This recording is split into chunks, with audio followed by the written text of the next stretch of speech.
से।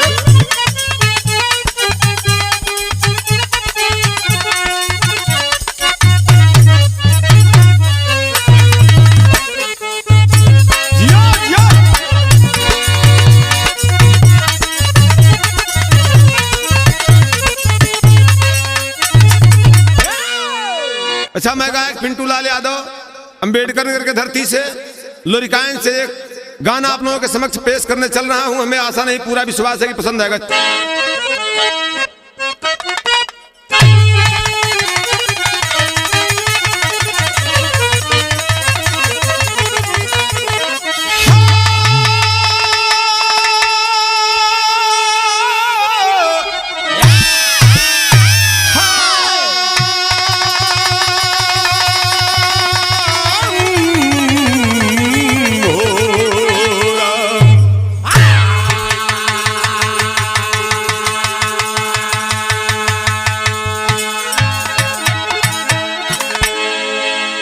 यह धरती पे जोन बहादुर पुरुष, वीर पुरुष पैदा भेल। कहावत कही गई है कि मर्द जिंदगी में एक बार मरता है और हिजड़े दिन में 100 बार मरा करते हैं। भूमिका का लाइन लिखाई,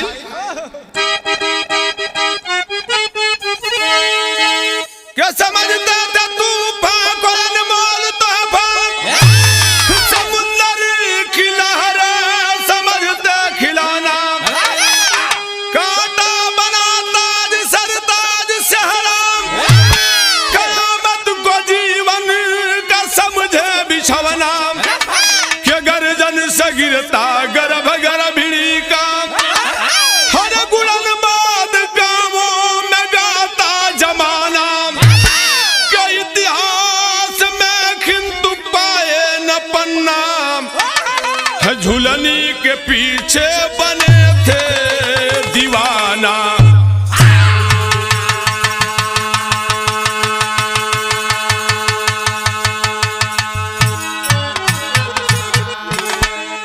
इलेनिया बहादुरन के लिए लिखल गई। समझते थे तूफान को अनमोल तोहफा, समझते थे तूफान को अनमोल तोहफा, समुंदर की लहरें समझते खिलौना, हरा कांटा बना ताज सरताज सहरा, समय को समझते थे ओढ़ना बिछवना। दम कितना रहल, गर्जन से गिरता गर्भ गर्भिणी का।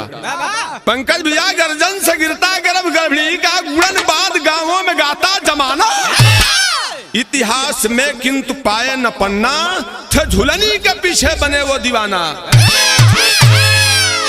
तो लब मेहरारू के चक्कर में लोग परेशान रहे, तमाम लड़ाई होए, लेकिन कहीं ना कहीं हमन ये औरतन का सहयोग जरूर है। एक लाइन गीत लगल बाबू,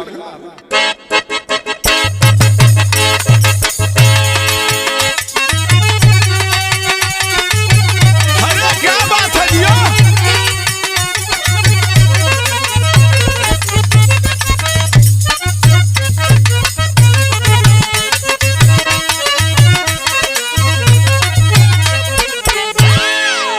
कोई भक्त अपनी बात रख रहा है, क्या कह रहा है कि हर ख्वाजा पिया, कि ख्वाजा पिया मुझको बुला ले मदीना,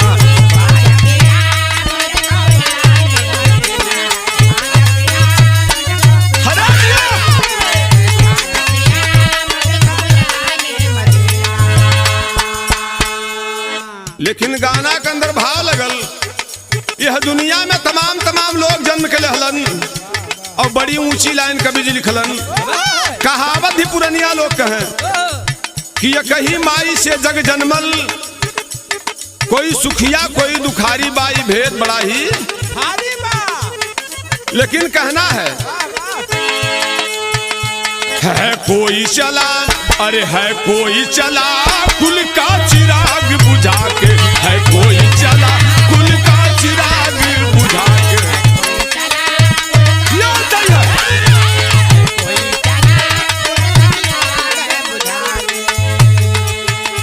कोई गया नहीं ज्योति जला के, हो कोई गया नहीं ज्योति हरे जला के, है कोई चला कुल का चिराग बुझा के, है कोई चला कुल का चिराग बुझा के।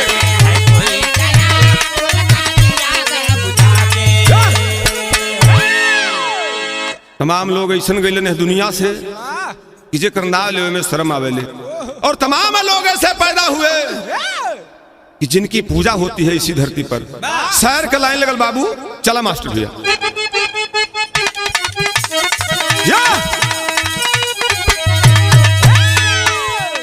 बताया गया है सूर्य की सुषमा से खिला करता है,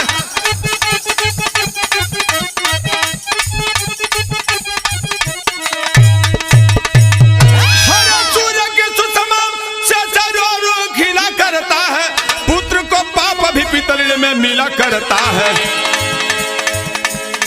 पाप अनुपी का लागल लोरी के कपारे पे, पाप अनुपी का लागल लोरी के कपारे पे, यातना झेलते महाराज के दुआरे पे। अब होरी का अनुपी को ब्याहे पहाड़ू गंजा से, छुड़ाया बाप को यमराज के सिकंजा से। मगर नानू जमन लोरी का सगा सारा बा, मगर नानू जमन लोरी का सगा सारा ब्याह, ब्याह मौसी का कली मामा मोर कुआरा बा, ब्याह मौसी का कली।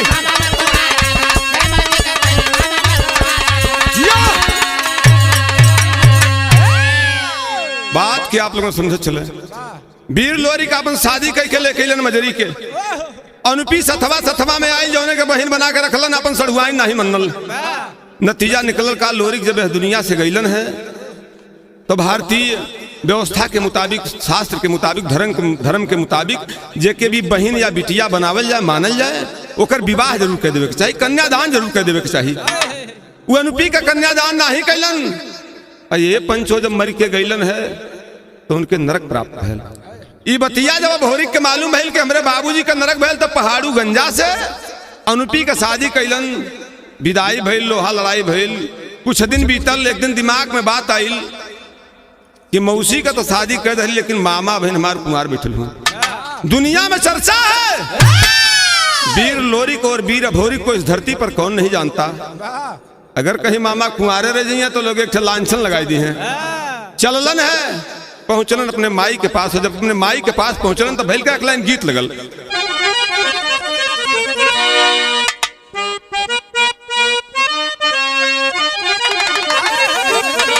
देखा बड़ी बढ़िया गीत, बड़ी पुरान गीत, बड़े प्रेम से गावल जाते। चला बाकी बाबू दरोगा जी कि बाबू दरोगा जी हर कवन गुनहिया बधला पियवा मोर।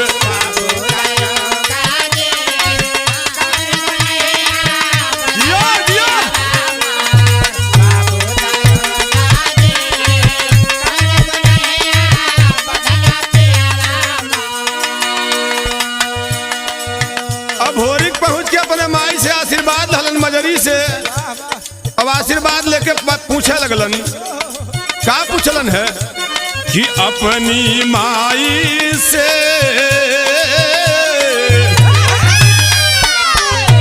कि अपनी माई से पूछया भोरी का मामा का ससुराल।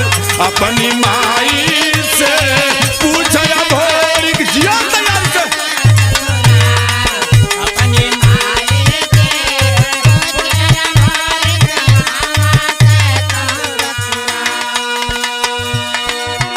माई मजरी से जाके पूछलन कि हे माई मामा का शादी कहाँ हुई, यह धरती पे कहाँ हमार मामी बैठल हेलिन,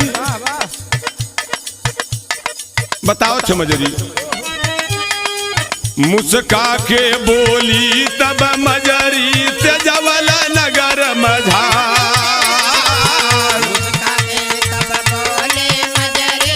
तेजवल नगर मझार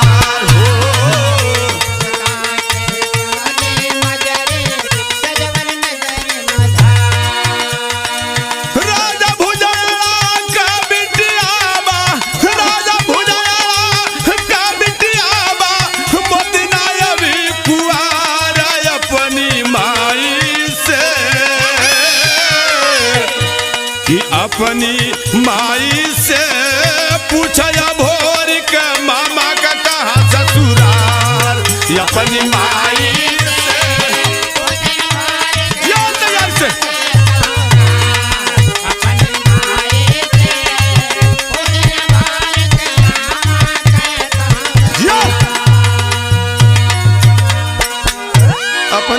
मजरी के पास पहुंच के भोरी पूछल लगलन कि माई हमके बताओ मामा का बियाह कहाँ हुई, मामा का शादी कहाँ हुई। माई मजरी बतावे चालू कल इसकी बेटवा बड़ा लोहा लड़ाई लागी, बड़ी परेशानी हुई। कहलन माई कोनो बात नहीं हो, जवन भी परेशानी आई परेशानी के देखल जाए, लेकिन मामा का शादी करब जरूर।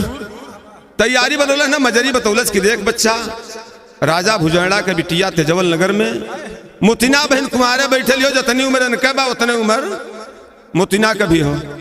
जा देखा तैयारी बनौलन है, भोरी पहुंचलन है, कहाँ चललन है मामा के पास। और जब पहुंचलन तो भैल का लाइन गीत लगल।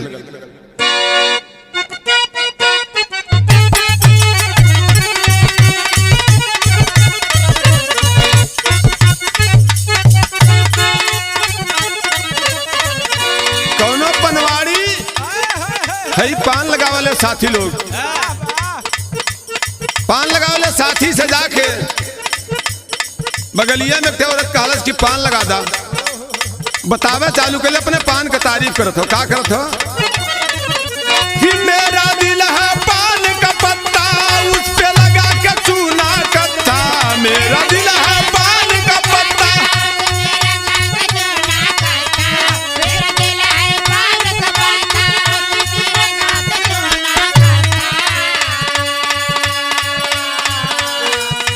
पान वाले भाई खूबसूरती के देख के एकदम चूना कत्था के बारे में भुला गलन, पैसा के बारे में भुला गलन।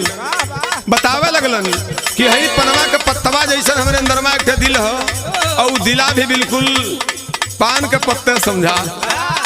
इसलिए कहलन कि मेरा दिल है पान का पत्ता, खुद पे लगा के चूना कत्था। हो मीठा खैबू कि बोला जर्दा पान गोरिया, मीठा खैबू कि बोला जर्दा।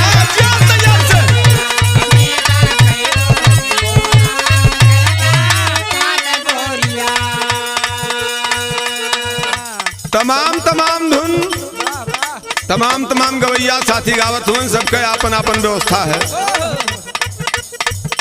लेकिन गाना के अंदर भाव लिखल गया। भोरी पहुंचलन है मामा, जैसे ही पहुंच के आवाज लगलन कि मामा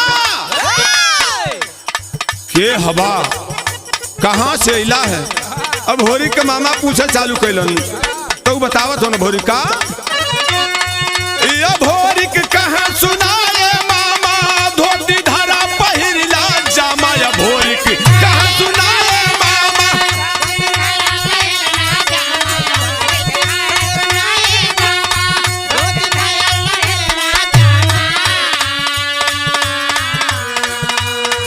अब भोरी कालन की है जवन धोती पहले हुआ है के रख दा। मामा शंका में कि आखिर में धोती धरे कहाँ के पड़ी, कल कहाँ धोतिया रख दे बचवा बताओ। अब होरी बतावे चालू कैलन, अब होरी के कहाँ सुनाए मामा, धोती धारा पहिरला जामा। बन के दुल्हा तू लूटा बहार, बूढ़ऊ बन के दुल्हा तू लूटा बहार, बूढ़ऊ बन के दुल्हा तू लूटा बहार। मामा कहलन कि हमके दुल्हा बने के पड़ी। अब होरी कहने बुढ़ापा में आप ही ने समझा कि इसे छोड़ब चाहे जितनी उम्र आप बीतल हुए, दुल्हा जरूर बनाई। नानू मामा क्रोध में लाल कहने तो बतिया बड़ी खराब लगे तो के मार के मुआ दो। अब तक तो के मार दे हो, लेकिन भैने ब्राह्मण के समान होलन। कहलन का नानू कहे कि भैने ब्राह्मणा ना होता, नानू कहे कि भैने ब्राह्मणा ना होता।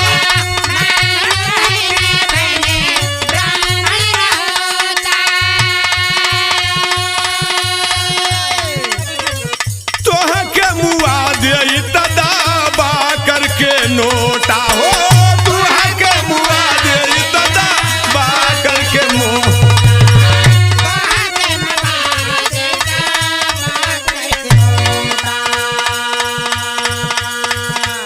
शायद अगर तू मेरा भांजा नहीं होता तो जो बात तू बोल गया अब तक तेरा गला दबा करके तुझको मार देता। कितना मजाक करे लेते बचवा। बतावे लगल नानू मामा कहा तू भोरिक से तोहर पे परे बाजार का चाकी मिर्चा भूजा बना मजा की तोहर पे परे बाजार का चाकी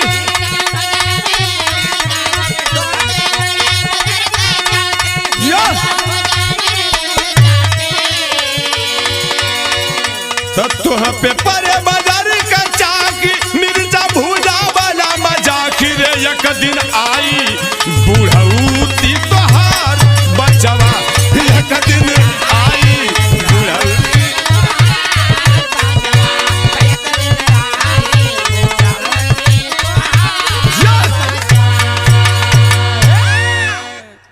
अब होरिक से कहल नानू मामा कि कब तोरो बुढ़ापा आई और जब तोर बुढ़ापा आई तब मालूम होई जौने समय आवश्यकता होले कि हथवा पकड़ के टहरावे वह समय तो बियाहे के बात करते ले तो बहुत गलत करते।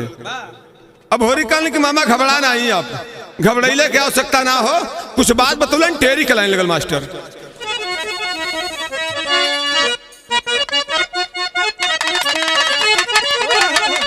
अपने मामा से भोरी का तो के कुंवारी बैठल मामी ना रही अरे कुंवारी बैठल मामी हो कुंवारी बैठल मामी ना रही हरे तेज तलवार से जकर का अंतरयामी या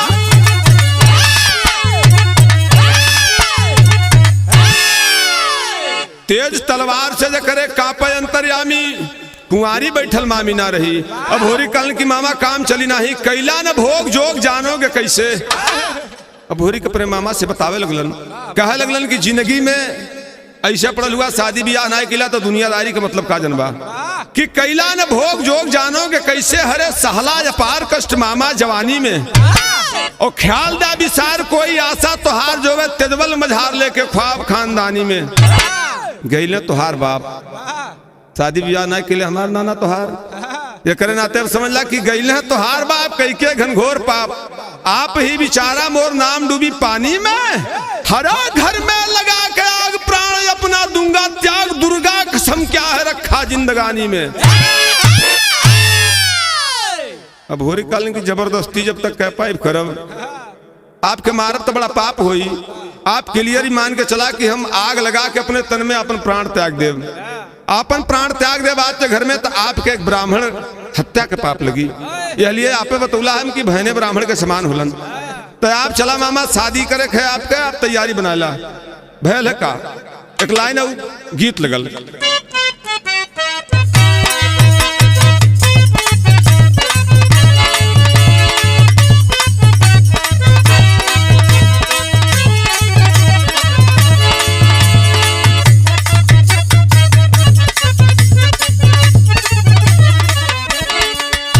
देखा कौनो समय गीत हल्का मचौले रहल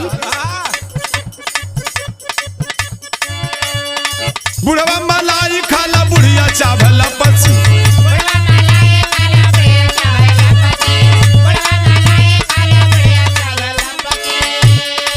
लेकिन अब होरी का अपने मामा से कहा थवन मामा बतौली हनन की प्राण त्याग देव आग लगा के शरीर में और जब प्राण त्याग देव तो होई का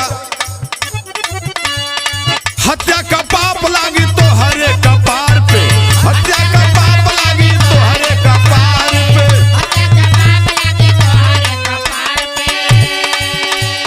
लसिया न छुई है कोई नहीं जाए द्वार पे लसिया न छुई है कोई नहीं जाए द्वार पे हत्या का पाप लागी तो हरे कपार पे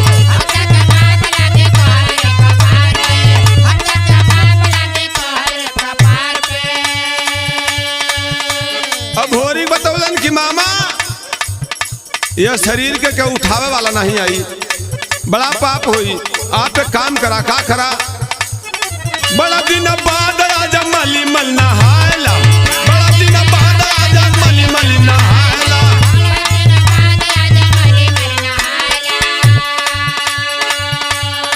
बनी जा तू दूल्हा मऊरा बधवाला बनी जा तू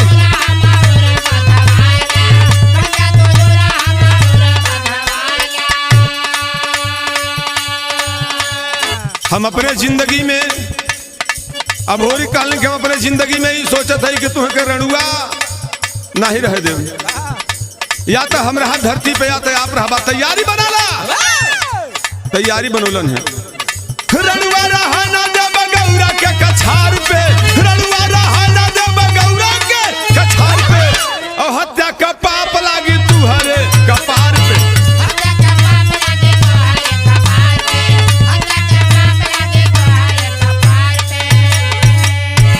बतौलन की तैयारी बनावा मामा, तोहार बियाह होवे के हो।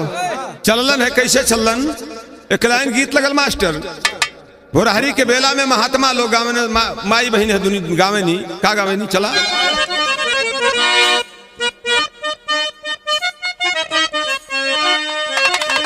बाबा गीतिया के लाइन है बा कि हरे हमारा पावजे बराजा हीरा जड़ादा, यही के बदल बदल के लोग गावेलन। का गावेलन जियो गीत का लाइन लगी कि हर अपन बाला मुआ के चोरी गोरी मांगा घूना घुनावा।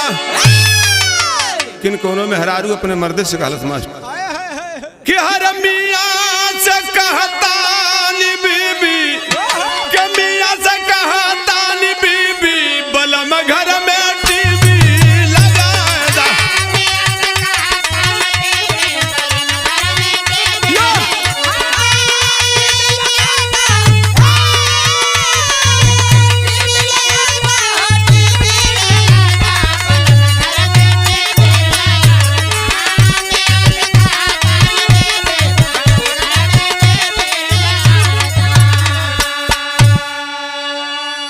लेकिन अब हो सारी बात बतौले के बाद अपने मामा से कालन तैयार हो जा, तैयार करोलन है जबरदस्ती। जब जबरदस्ती तैयार करोलन तो भैल का गाना कला लगल कि हर जबरी सिया जोड़ा जाबा बिया है मामा के निकल।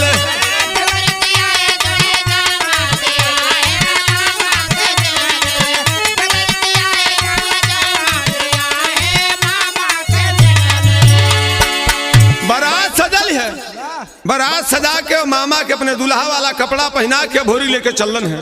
जब चलन तो भाई लिखल गयल कि चुतरे लगल हरा दिया खिया में काजर, और सत से बनी साधवी नार माजर, सत से बनी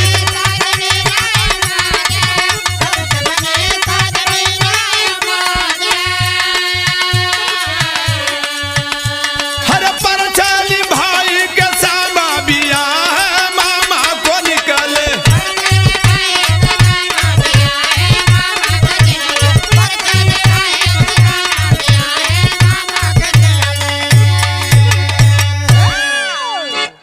बारात लेकर चलन है वीर, अब होरी जब चलन है तो साथे के बा। अब बारात कौने तरीके से चलती हो, आगे बढ़ती हो। लाइन गीत लगल मास्टर, हम गवनवा नहीं जाब, हम गवनवा नहीं जाब, नहीं नहीं प्रीत लगल हिरनवा, हम गवनवा नहीं जाब।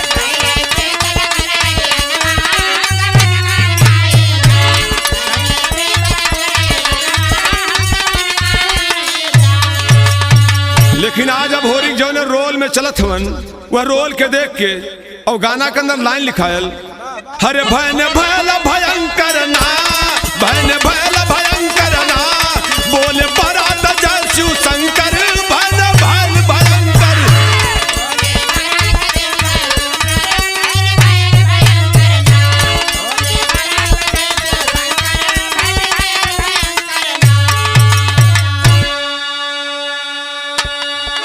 किया जाए धोबी समर जीता साथे,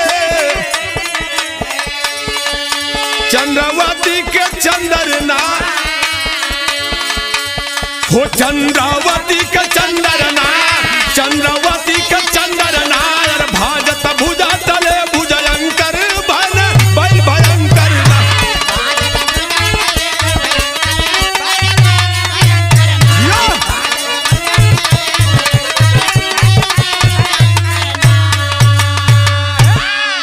बारात सजा के लेके तेजवन नगर के बॉर्डर पे पहुंचलन है। और जब तजवल नगर के किनारे पहुंचलन है, अभोरी के अपने मामा के लहले सब बराती लोगन के लहले सारे बड़े बुजुर्ग नौजवान सब लोग चल रहे हैं बारात में। और जब पहुंचलन है तो अभोरी कहलन कि मामा यहीं आप रुका। अपने पिताजी के गुरु अजय धोबी से कहलन, चंद्रावती के चंदर से कहलन कि आप लोगों ने बारात के देखा यही जल जलपान करा कोनो तरीके से, तनी हम नगर में जाई और जाई देख के आई। चलन है तो का लग पापड़ कलाने लगल मास्टर। अरे नाना कहीं के दागा लगे। अभोरी पहुंच के अब भुजाड़ा राजा के सामने मुतिना के बाप के सामने प्रणाम कैलन है। और जब प्रणाम कैलन अच्छा तो परिचय जब बतौलन कि हम वीर लोरिक के बेटवा भोरी। भुजाड़ा का तुरंत तखिया लाल हो गई, तलवार खींच लिया। अच्छा तो कैसे तोर हिम्मत पड़ल हमरे नगर में आवे के, कैसे थैले? लेकिन वीर भोरी भी तुरंत तैयार कहन कि अगर आप पंजा मिलावे चाहते हो तो मिला ला, कौनो परेशानी नहीं हो, हम आल है अपने मामा के लेके। अब आपके बिटिया बा वो हमार मामी बनी। अच्छा तो अपने मामा के लेके आल है, चल ठीक है कौनो बात नहीं। बहल का दोनों तरफ से तलवार के खिंचौल भइल है। हरे तो चमकत देगा चपल सिरोही, तजवल होइगा माटी हो, किला हिला के बना दिया जैसे पहाड़ का घाटी हो। तजवल वाले बोले हमारा स्वामी स्वामी गौरा का, और भगल बुझारा सरक गई पजामी स्वामी गौरा का।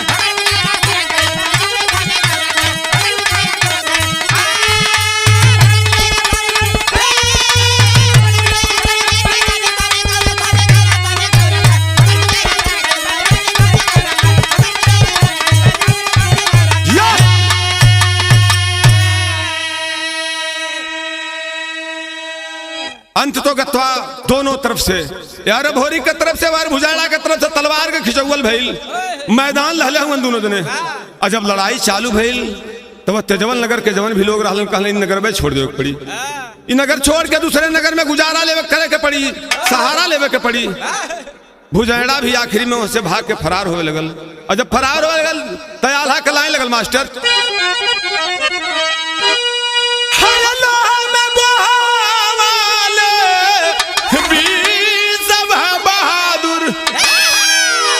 लेकिन करवाया नीचे धोखावा कमा,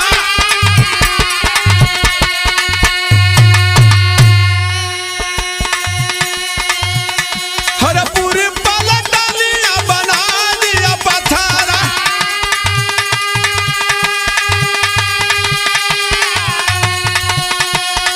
बीरवन का भैला बीरा ताइया बेका,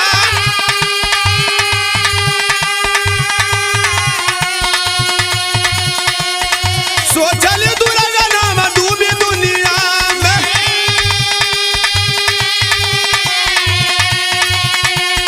मजारी से कहानी समझ समरिया जियो।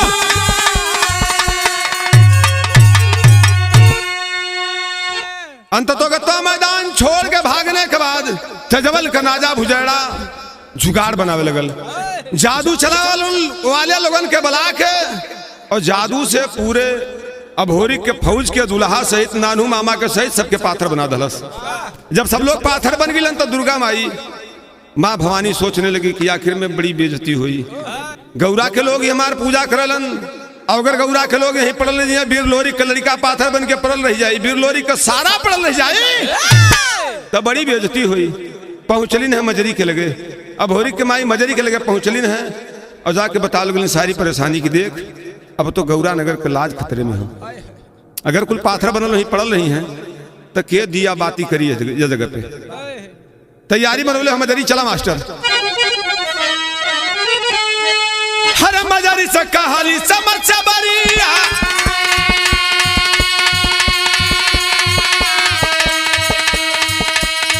हर मजरी से कहानी समझ सबरिया।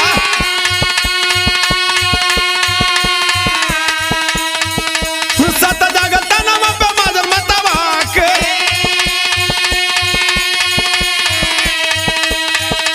तजवल में आके झंडा गाड़ी उसा बार।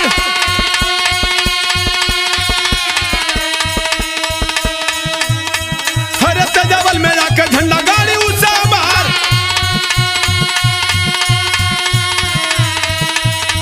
अब सारी सेना गौरा के सचेत कैली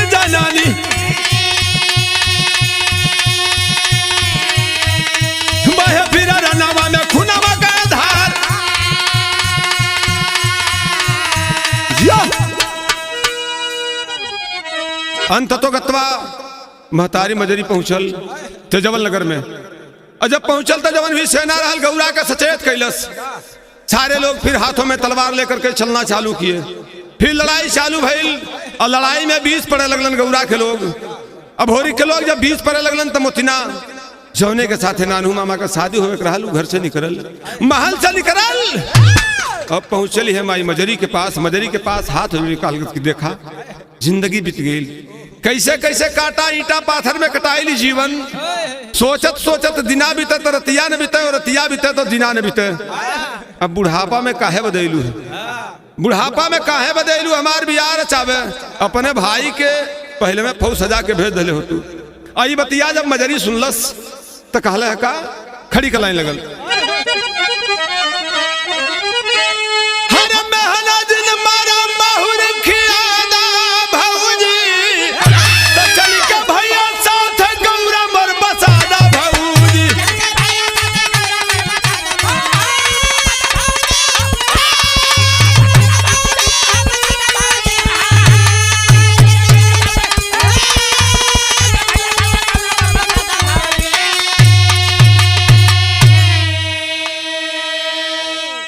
लोहा लड़ाई में परास्त होकर के तेजवल नगर का राजा भुजैड़ा तैयारी बनौलस कि अब शादी कह देवे के पड़ी। अगर ना ही मानत तो कुल इतना बहादुर हुन के हमरे नगर का कोई ईटा ना ही बची तो कैले से का मास्टर। हर मान के भुजैड़ा आखिर कैले कन्यादान हो। हर मामा और मामी के या भोरिक बलवान हो।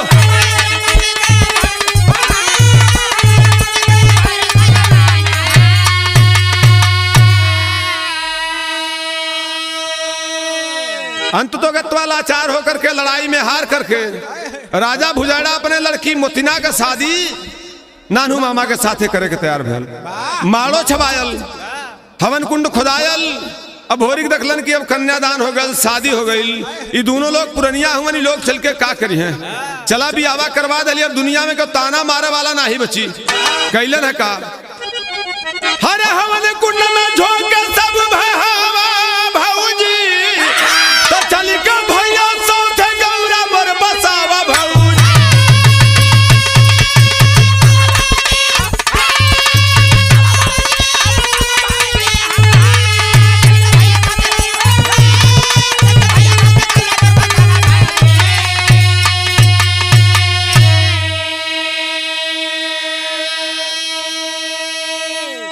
जवन हवन कुंडवा में अगिया जरत रहल वही अगिया में उठा के अपने मामा और मामी के भूरी डाल रहे। तोहर लोगन समाप्त हो जावा, कोनो बात नहीं हो। जियत रहबा, बुढ़ापा का समय हो, बड़ी सांसत हुई के टहराई घुमाई। दुर्गा जी देखलिन की तो बुरा से भी बंधक होती। ये दोनों का मौत नहीं है। भूरी बड़ी गलती कैलस, कोनो जुगाड़ बनावे के चाहिए। पहुंचलिन है यमराज के पास। यमराज के पास पहुंचे कहलिन कि जब तक अंदर का मौत नहीं हो तो तू कैसे मरबा। यमराज भी सोचे लगलन की बड़ी दिक्कत के बात बा, कोनो रास्ता निकाले के चाहिए। तब हल का मास्टर दुर्गा बोली बिना मौत कैसे मरबा यमराज। हरा जिंदा निकले दोनों जन का बदल गयल अंदाज।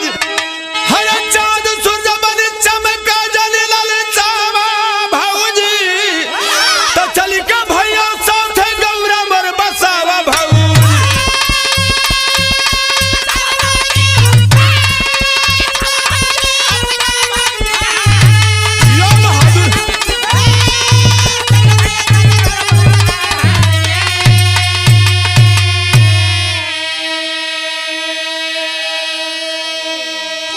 अंत तो गत्वा दोनों लोग मजरी के भौजाई मोतिना और भाई नानू दोनों लोग जिंदा निकल के आके और आराम से अपन जीवन बितावत हो।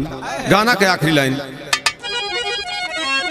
गुरु बिहारी गुरमन बहने का ललाट चूल्हा राम जी जाने राज बहादुर सुन के तनैनी झूमा हो।